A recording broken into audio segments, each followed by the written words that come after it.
I can see how some people could be sensitive to that, whether general contractors to a client or a subcontractor to a general contractor. I'm not really a shy person, as you can probably tell. And so I'm always let's ask the question. And if it's going to be an uncomfortable conversation, let's have it now. But I want to know, and I want to know, because the value I'm bringing to the table is saving the client money.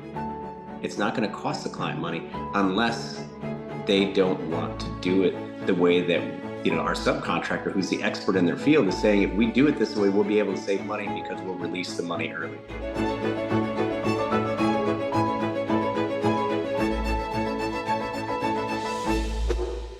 Welcome, everybody, to the next episode of the Construction MF'ers podcast. I am Scott Peper, the founder and CEO of Mobilization Funding. And today I'm excited to bring to you a friend of mine, someone who I have met in the industry, working up in Washington, D.C., around speaking to the ABC group up there, Mr. Joe Gonzalez, who has lots of experience across the construction spectrum, starting from the very beginning of his career in the trades, on the site, working all the way through different management levels, and now ultimately going to be starting his own thing here. And I'm excited to have him talk to you guys about the journey and what he can do to help. Joe, welcome. Thanks for having me. Yeah, thank you for joining me. I'm excited to have you on the show. Since the time we met, your experience around all different kinds of large projects, whether, it was building, whether you worked on and around the project for the Vikings Stadium or the Hard Rock Stadium, in through as a subcontractor in the early trades, all kinds of different mechanical scopes, and then ultimately, some large project general contract management. I just think you're going to be able to offer a unique perspective around construction subcontractors, general contractors, the way they communicate through the relationship, how to be effective. I just think there's a lot of broad range of experience there. And since you're not so young anymore, still not old, but you're not so young anymore, you'll have a good few decades to cover. I don't know. So tell us a little bit about you, man. Yeah. So tell me a little bit about you and how you got into construction. Let's set the stage for everybody and get a little perspective. Right on. All right. So, I come from a predominantly blue collar background. The neighborhood I grew up in, we didn't call a handyman to fix anything. It was done by, all of us, the neighbors and what have you. Both my parents were low voltage electricians, local IBEW outside of Chicago. And, the exposure to just, working with your hands growing up was pretty invaluable. So right after I graduated high school, I wasn't sure what I wanted to do. So I kind of followed my parents' footsteps, also worked in the local IBEW as a low voltage electrician for the phone company for a couple of years. And then from the guidance of a friend of mine from high school, on transferring down to Purdue to get my education, he kind of steered me towards the construction management side. And he had a lot of great things to say about it. And then when I transferred down to Purdue and started my education, it was really, finding out early on that the value of your network, kind of helps open doors for you, because the same friend of mine who, basically became my mentor through the years for guidance, introduced me to the company that he was interning for in California, then got me a job as a, long-term intern over 8 months that I took a semester off of school and got some really good experience there. And then really that just planted the lifelong seed of being a contractor, being on the job site for the first time, having a really awesome biotech project in California to work on it was pretty fantastic. It really just showed me all the different aspects of being a general contractor, all the different trades coordination.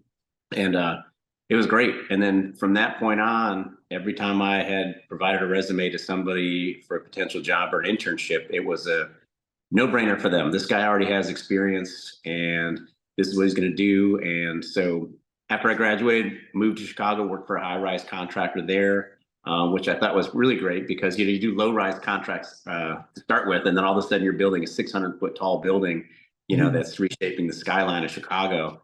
That it was pretty awesome. I still see it when I go back into town to visit, and it's kind of nice, that's my flag.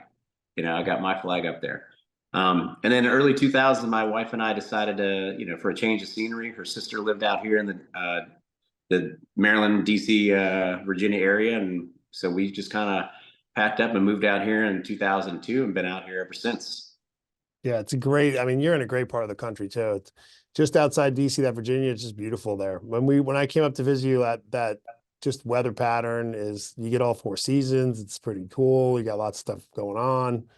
Little Hmm. too close to DC for my blood, but I do like the geography of the area. It's beautiful. Yep, yep. The wineries and breweries don't hurt either. So No, no, no, not at all. So one of the things I want to ask you, so thinking about like right now, there's a lot of trade or a lot of younger generation folks that we're trying to attract to the industry. Here you are, go back a number of years, but you went to college, but you came in and you were a low voltage contractor. Did you think about just getting right into the trades instead of going to college?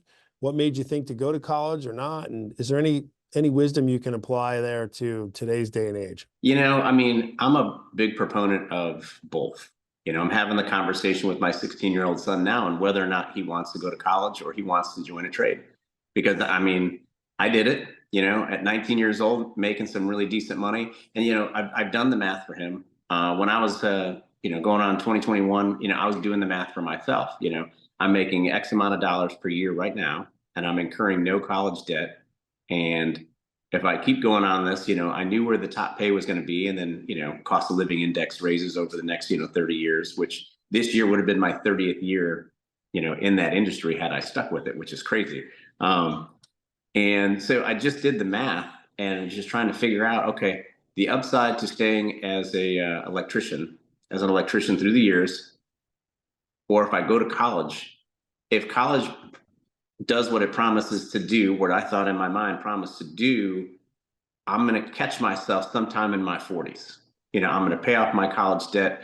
And then if I keep raising up climbing that corporate ladder, and getting these better jobs and this and that, whatever, I think I'm going to catch myself sometime in the 40s. But then after the 40s, comes the big difference of, where that comfort zone in the retirement is going to be. And so, doing the math, I mean, you could do both. I mean, I could have been just as successful being an electrician for all those years. Like I said, 30 years would have been this year. And at 49 years old, I'm retiring. How many of my friends would have been super jealous right now that I'm going to be full-time retired at 30? Because my dad did it. He retired at 49, and then he came back and was a manager for the phone company, and then retired again, and then ended up being a soccer coach for 10 years and retired again. He's retired more times than most people I know. That's But awesome. he's 72 years old right now, has been retired from the phone company for 23 years almost. And I mean, he's loving life. So there's a lot of upside on that. Yeah. You don't have all that college debt to carry with you, have all that real life experience, and then if you want to venture out and start your own business too, nothing says you can't do that.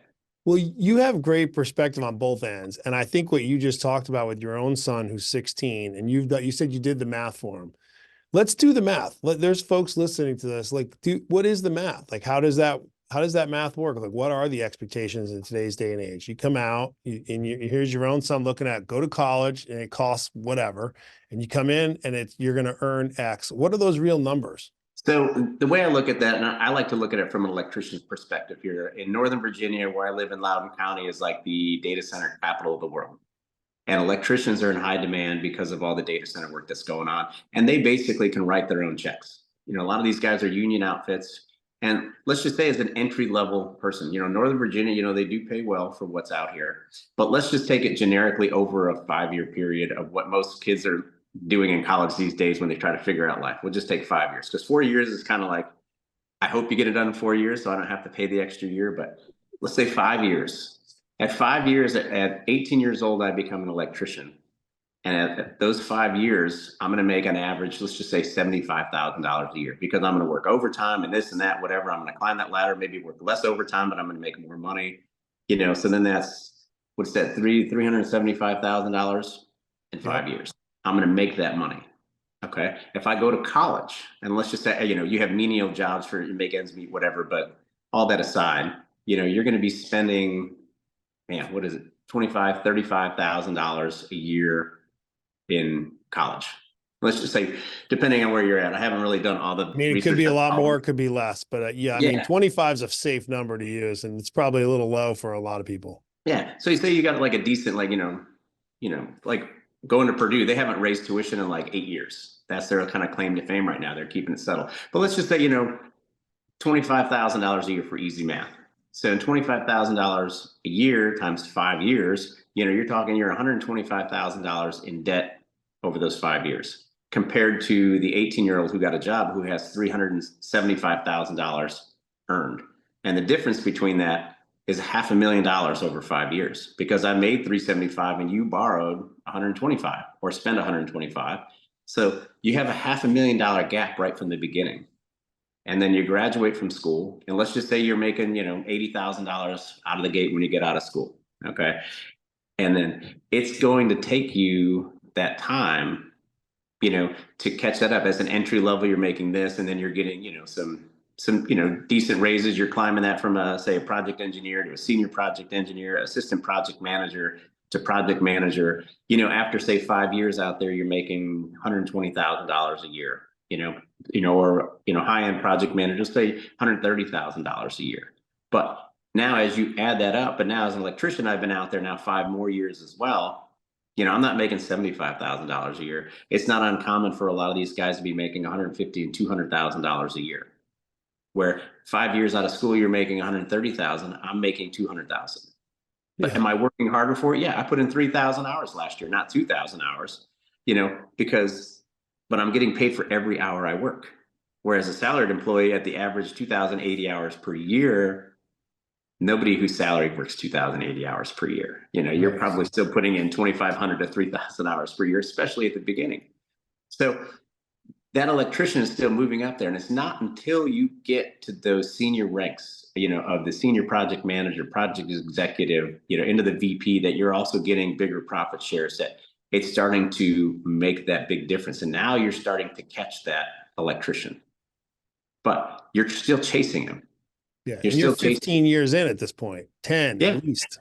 Yeah. So you go 10 years at making 200 grand a year, I've made $2 million, and then the other person, he's still trying to climb that ladder. Now, exponentially later on, as say he or she makes, super executive at a company. Yeah, you're going to swallow up anybody who's just done the union stuff, but that's not everybody. That's only a choice few that are making that money. Some of the folks I see in the industry that, I would consider just role players, super critical parts of what we do, but they're very comfortable in where they're at in their career, that they're not climbing all the way up there. One way or the other, they could have made more money by working with their hands. Now, is it harder work? Yes, because it's physical work. But I'll tell you what, through my career, there's been times I've been so mentally exhausted that it affects your whole body. If you feel like you've worked out for 8 hours. Yeah. You know? You gotta pick your version of hard. It's all hard. Sometimes people might think it's a lot easier to put physical hard labor in versus physical or mental labor. It's just how you're built. You have to, and you kind of, you might know a little of that early on, but you don't really know it until you're in the thick of it. And it doesn't get easier. Neither one gets easier. Especially if you're on the path that you're talking about, where you're trying to actually make more money. And newsflash, like, you make more money by adding value, right? People pay for value and results. That's just how the world works. You can't deny it. We didn't make the rules. It's just how it goes. Just because you've been somewhere for 4 or 5 years and you're out there half-assing it, you're not going to get paid more. You'll get paid the same amount if you still have a job. But you want to get in there and you want to hustle and you want to bust your ass, you can make real money with all the paths. And I think I wanted you to lay that out for everybody, and using those numbers, and I really appreciate you doing that, because I don't think there's so many stigmas around what people can make or can't make. And it's a little taboo to talk about what income levels people are at or can be at. And so, but it's real information that folks need when you're trying to make a decision, like, do I go to college or do I not? There's folks that might listen to you and I talk right now that were otherwise going to go to college and like, you know what? I didn't know I could make 75 grand as an electrician when I was 18 or 19-year-old. And by the way, I didn't know I could ever make 200 grand doing that. Like, I'm in, let's go. And if that's the case, this is perfect. Like, we could close the episode up right now, because that's what this is all about. Yeah. But you have 25 plus years of experience in general contracting and subcontractor, general contractor relationships, how you work with trades, how the trades could work with GCs, other trades, how GCs can work and choose. You've probably seen a good spectrum. Tell me a Yep. little bit about that. What's your philosophy on the subcontractor, general contractor relationship and the way to manage it, both sides? So, I've been fortunate to work for some general contractors who, I mean, the core value is the relationships, with everybody. That, we can't do it without the collective whole. We're not super contractors where we can just take it on all of ourselves.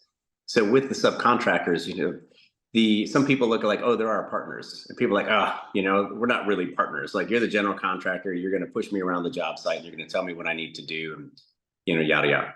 But, for the couple of contractors that I've worked for out here in the area, they have been like true partners with the subcontractors. And, what I like to say is the amazing thing about construction is the byproduct of what we do is we make friends, and that we support one another. And the relationships I've had within my network for 20 some years out here, it's based on the success we've had on the projects. If we're out there and there's nothing but shrapnel after a job because the general contractor won all kinds of money and the subcontractors all suffered, guess what? They don't want to work with you again. They'll find another contractor because it's not worth the pain and anguish and lost revenue to come work for a contractor just because it's a really big project. And so, putting those relationships together and having good value, adding value to that, meaning that, you want to go through their scopes of work with them. You want to lead them down the path to be successful. You want to make sure that their contracts are solid. You want to make sure that they have or don't have certain things in their contract.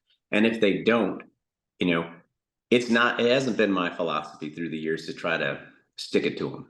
Like, nope, you're going to take that, it's in here. But I'm also black and white too, in that if it says that on paper and you've made that agreement, integrity is a big thing with me. Sometimes you win, sometimes you lose. And if I made a mistake on a buy and it's going to cost our company money on the project, so be it. It is what it is. We got to, as they say, swallow that down, eat some crow. Sorry, it's going to cost us money. We made a mistake.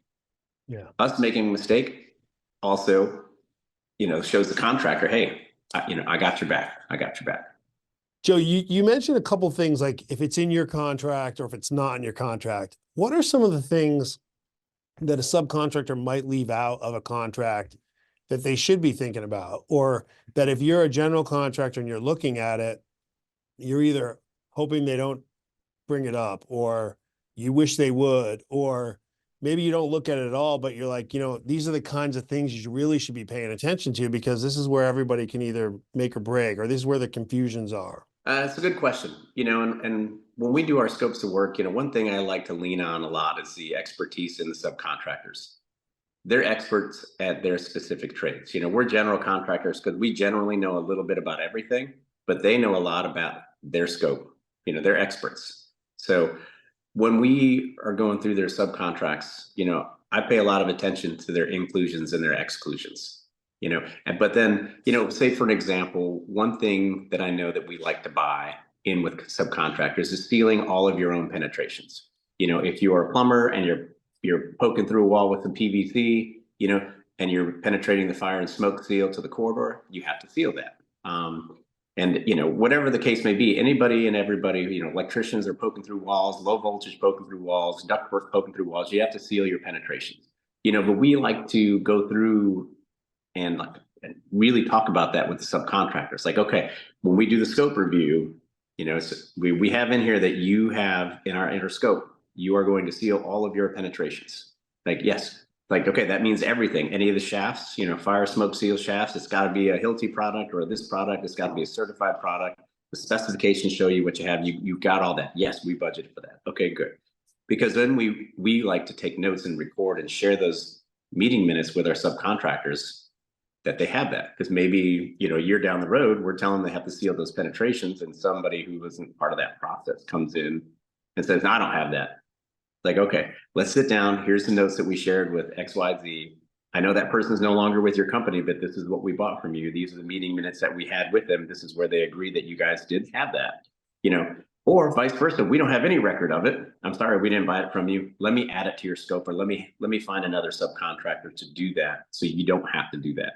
But that's just a very simple example of just going through the scope, but it's the partnership, I can't build as a general contractor any project without my team of subcontractors, you know, but I will build for multiple different developers that, have these projects. I'm not saying I don't need the developers to build, but I cannot build anything without the subcontractors. Is the average subcontractor, let me ask it this way. Are the best subcontractors more detailed in that scope or in their bid, or less detailed?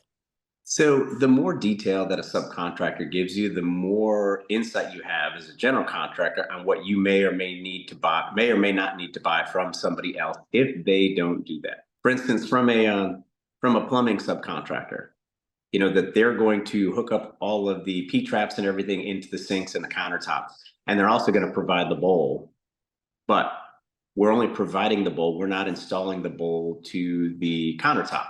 Last thing you want is the plumber to go through and caulking and nice architectural caulking and sealing around the bowl that's going to be attached to the countertop. You want the expert, most of the time it's the countertop folks that are really good at that assembly and putting it all together.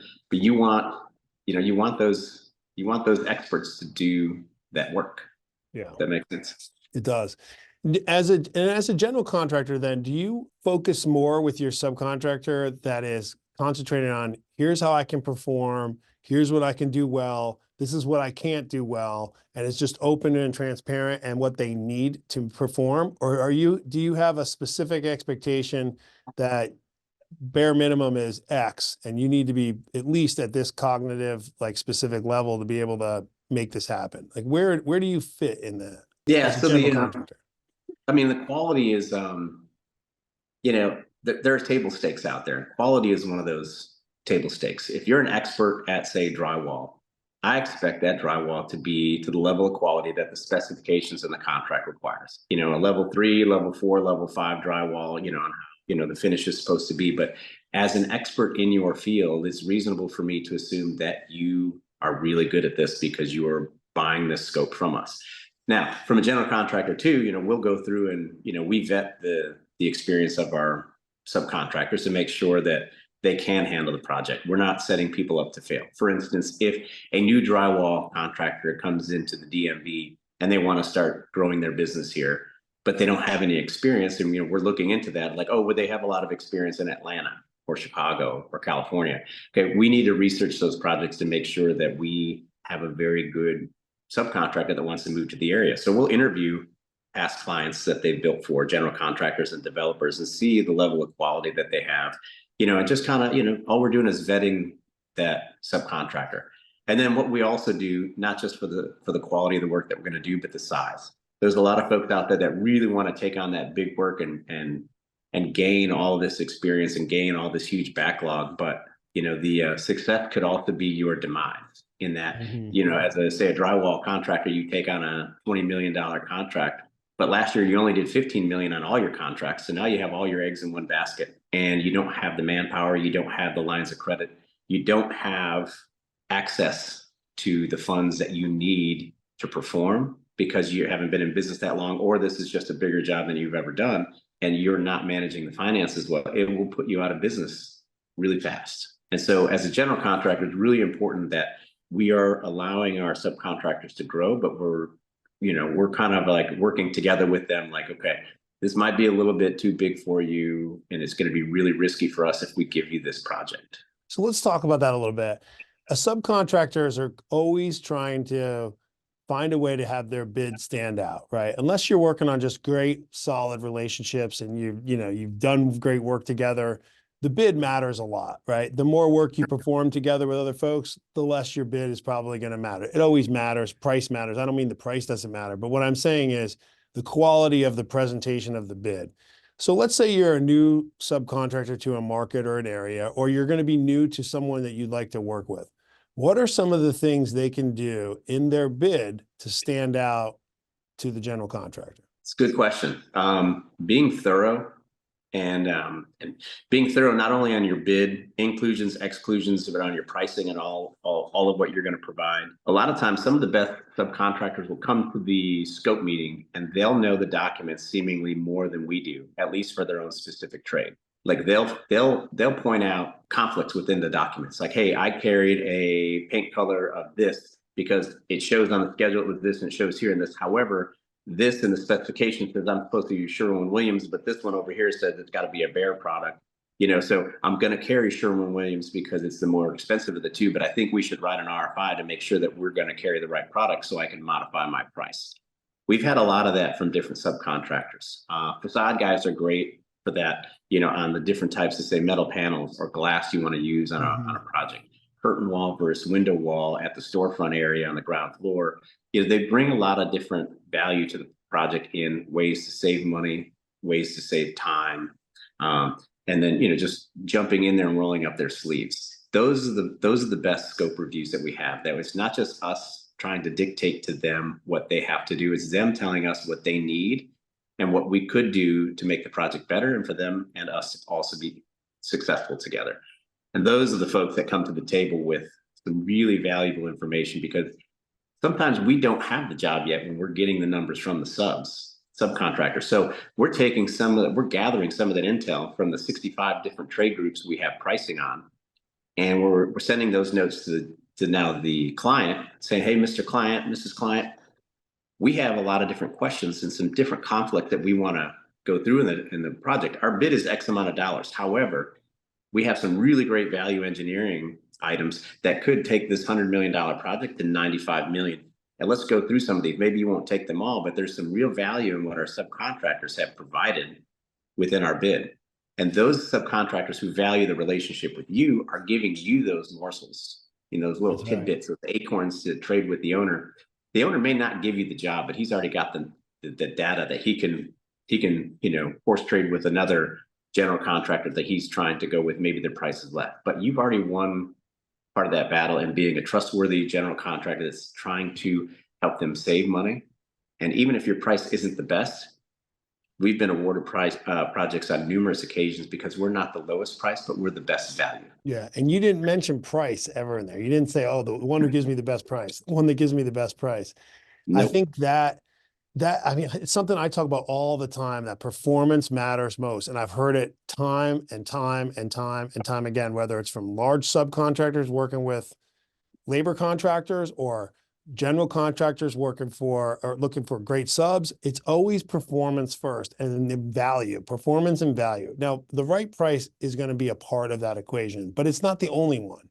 And if you focus too much on price, you miss the real value that you can provide in showing someone why the first floor can have a different window scope, why Behr versus Sherwin-Williams, why this paint versus that, or all that expertise you have. And what you learn from that process while they're articulating those things to you is way more than that. Then there's a flaw between Behr on one side and Sherwin-Williams on the other in terms of the scope reviews, right? You're learning like that person has attention to detail. That person's going to keep that same attention to detail on the job. I bet you they have that same attention to detail with their labor force. I bet you their labor force has that same culture. They're going to be great on my project. Maybe they'll help the whole project overall. Those are the things that you just can't learn from asking a question or a bid. Yep, correct. Right. Agree 100%. You brought up one of the most things that we are super passionate about and is key to a job, and that's cash flow. And you said, look, if I give you this big job and you can't cash flow it, it can cause real problem and be your demise, or it can actually really cause us a lot of pain in the project. Let's dive into cash flow. How do you pay attention to that? What is the importance of cash flow? What tools do you use? How do you use them? And let's just let you just have a great perspective on that. So I'm just going to leave it real open-ended and let you kind of go from there. Right on.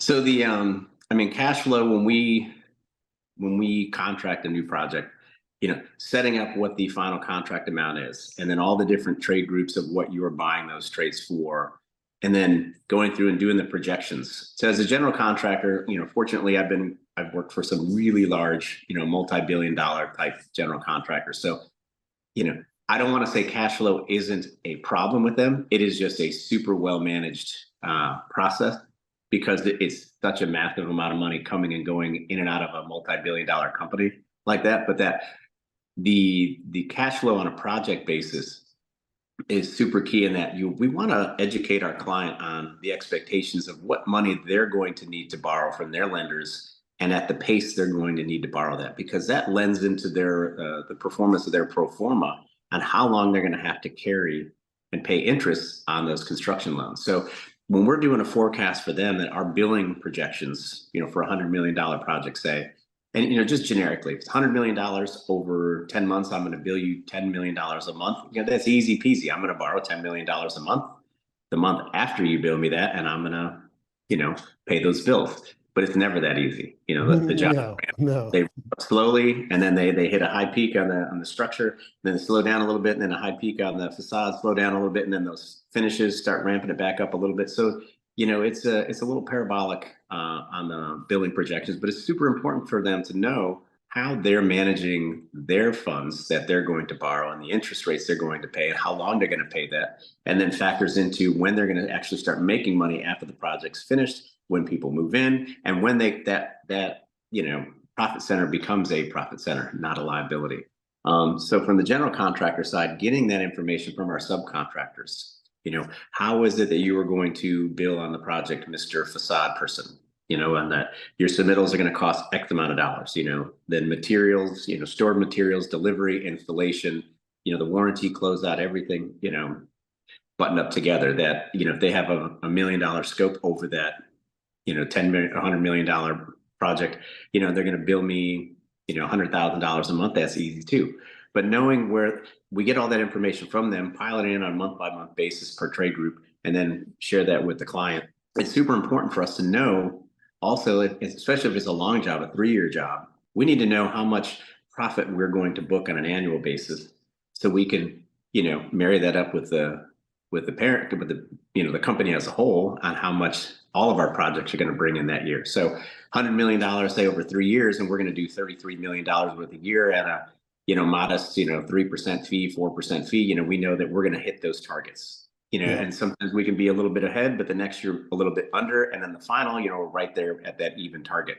So it's telling us, it's our crystal ball, and having that crystal ball with the numbers, saying, okay, we're still really good, we're still on pace to make our profit. We've had some changes, we've had some good buys, and we've had some shortfalls, but even Steven, we're still good to make our 3% for the project. And so every year over year, 3% on 33 million, 3% on 33 million, 3% on 33 million, you are, par for the course with, your projections. If you're dipping, you're going to know that early on why you're not making that percentage and what the cause is of that. And that's a couple of different things. One, fix the cause.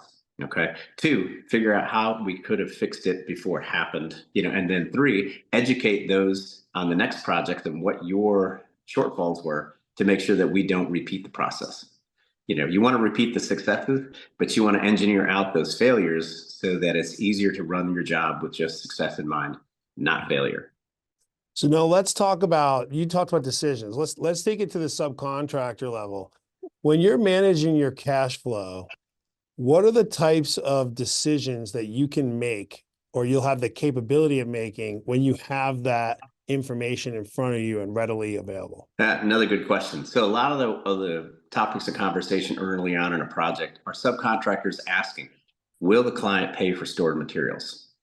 And, and more times than not, especially with the fickle economy on deliverables and long lead times, clients have been wide open to say, yes, I will pay for the stored materials. So releasing the materials and then not having to have them delivered just in time to the job site, but they're ready 3, 4, 5, 6 months ahead of time. But then the owner is going to pay a very small, say, storage fee to have that security of having that in there. That's great for the subcontractor, because he can lock in price right now, release it for fabrication, and be able to protect his own budget, because he's not going to release it 6 months from now when copper and aluminum and all these commodities are going up, that he locks in his price early. So if a subcontractor can get those questions asked early on if the client is going to pay for stored materials, because they'll communicate to us, I have a project from, say, aluminum extruder that's going to do the facade for the job. The extruder says, if I buy, the million pounds worth of aluminum by April 1st, he can give me that X amount of dollars. However, the price is going to go up April 1st, and we don't release it by April 1st, then it's going to cost us an extra $100,000 on the job. Meaning it's going to cost the subcontractor $100,000. Okay. Right. So he wants to protect that budget and he wants to push that. So that's where, before he inks his contract, he needs to know some of that information. Will the owner pay for early releases on raw materials and fabricated materials so we can protect the budget? And so if they say no, then you have to factor in, you have to get your own. It's not a crystal ball anymore. It's the magic 8 ball. Yeah. You shake it around. How much more is it going to be? And you hope that it tells you something. And you got to factor in a contingency. Contingency costs money. You don't know if it's 3%, 6%, or 10%. So what am I going to carry? I'll carry a 10% contingency. And if it ends up being 6, I made 4 for the risk. But if it's 12, I dictate 2. That's right. So how does a commercial subcontractor, in your opinion, have those conversations and avoid the perception that they might be broke or weak or not able? And I ask that because a lot of contractors are afraid to ask some questions because they don't want to get either a bad rap, they don't want to look like a pain, they don't want to look like they don't know what they're doing, or they don't want to look like they are not capable to financially carry the project. And so therefore they don't ask. So how does someone go about having those conversations to avoid those perceptions or what ultimately might become a reality if they're not handled properly? Yeah, I mean, I can see how some people could be sensitive to that, whether general contractors to a client or a subcontractor to a general contractor. I'm not really a shy person, as you can probably tell. And so I'm always that, let's ask the question. And if it's going to be an uncomfortable conversation, let's have it now. But I want to know. And I want to know, because the value I'm bringing to the table is saving the client money. It's not going to cost the client money unless they don't want to do it the way that, our subcontractor, who's the expert in their field, is saying, if we do it this way, we'll be able to save money because we'll release the money early. But if the client's like, well, I'm going to be subject to a 10% increase in your aluminum costs, but if I give you $1 million early, I'm going to carry interest on that $1 million for this long period of time. It's going to cost me more money to finance the funding for that. That